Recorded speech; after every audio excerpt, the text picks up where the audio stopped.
50 years ago, a great American in whose symbolic shadow we stand today signed the Emancipation Proclamation. This momentous decree came as a great beacon light of hope to millions of Negro slaves who had been seared in the flames of withering injustice. It came as a joyous daybreak to end the long night of their captivity. But 100 years later, the Negro still is not free.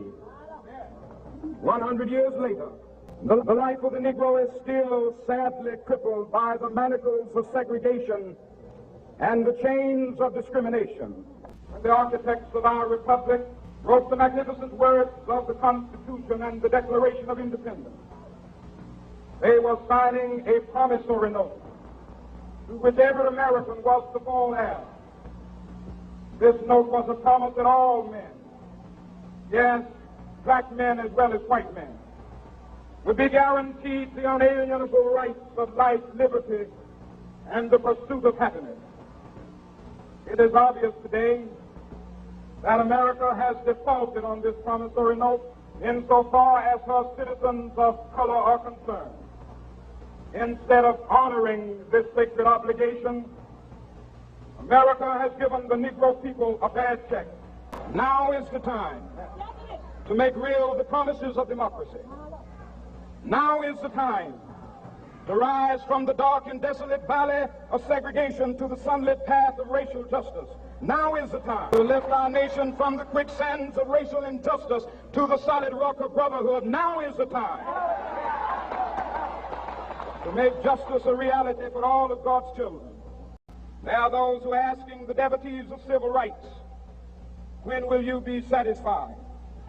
We can never be satisfied as long as the Negro is the victim of the unspeakable horrors of police brutality. We can never be satisfied as long as our bodies, heavy with the fatigue of travel, cannot gain lodging in the motels of the highways and the hotels of the cities. We can never be satisfied as long as our children are stripped of their selfhood and robbed of their dignity by signs stating for whites only.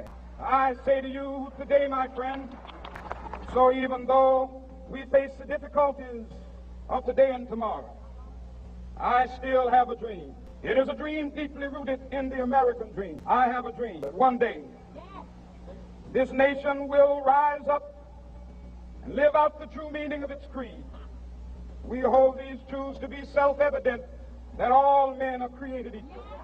I have a dream that one day on the red hills of Georgia, sons of former slaves and the sons of former slave owners will they be able to sit down together at the table of brotherhood. I have a dream that one day even the state of Mississippi, a state sweltering with the heat of injustice, sweltering with the heat of oppression, will be transformed into an oasis of freedom and justice. I have a dream that my 4 little children will one day live in a nation where they will not be judged by the color of their skin, but by the content of their character. And when this happens, when we allow freedom to ring, when we let it ring from every village and every hamlet, from every state and every city, we will be able to speed up that day when all of God's children, black men and white men, Jews and Gentiles, Protestants and Catholics, will be able to join hands and sing in the words of the old Negro spiritual, free at last, thank God Almighty,